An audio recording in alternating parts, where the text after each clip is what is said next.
Fil-qasam tas-saħħa din il-leġislatura kienet iddominata għal darb'oħra minn qatt ta' mediċini illi pazjenti li huma intitolati għalihom bl-ħlas sabu li iżda kienu out of stock. Bil-konsegwenza illi kienu kostretti jixtruhom minn il-privat.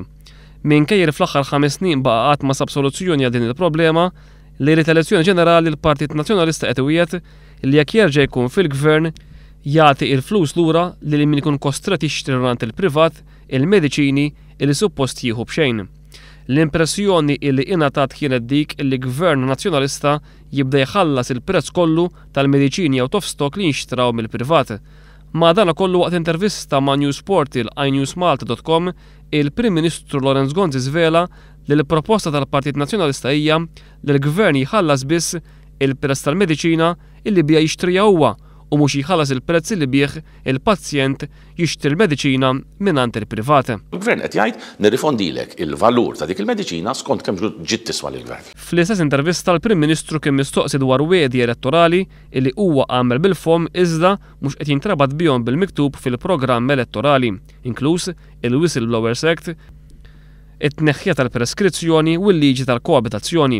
Il-Prim Ministru qal li ma jintrabax bil-kidba għaliex kieku jagħmel hekk jgħidulu illi qiegħed jirrepeti. Dan ifisser li mhux ma kenniex għalfejn nirrepetu affarijiet li diġà qegħdin fil-proċess li jsiru għax inkella xi ħadd żgur kien jgħidilna li m'hemm xejn oriġinali ma kollox diġà milli m'għoddi mentri mhux hekk. Fl-istess ħin il-Prim Ministru sejjaħ bħala stupida il-proposta tal-Partit Laburista għal traħħis fil-kontijiet tad-dawl u l-ilma. L-idea l-iktar idea stupida mhux biss ma nistax nifhem minn fejn u kif belaħħa di imija irresponsabbli. Mistoqsi minn inewsmalta.com kemm se jkunu qed inaħallsu għad-dawl il-familji Maltin Wawċin jekk il-Partit Nazzjonalista jaġietla fil-Gvern, Lorenz Gonzi rifjuta illi jintrabat bi prezzijiet. F'dal-mument mhux nista' nintrabat bi prezzijiet għal raġunijiet sempliċi li aħna irridu ninnegozjaw l-irħas prezzijiet ta' bil-lejl. Dwar il-Ministru Wastingat, Lorenz Gonzi deskrivih bħala validu ħafna u ta' vantaġġ għall-Partit Nazzjonalista. Wastingat kien asset jew liability għall-Partit Nazzjonalista?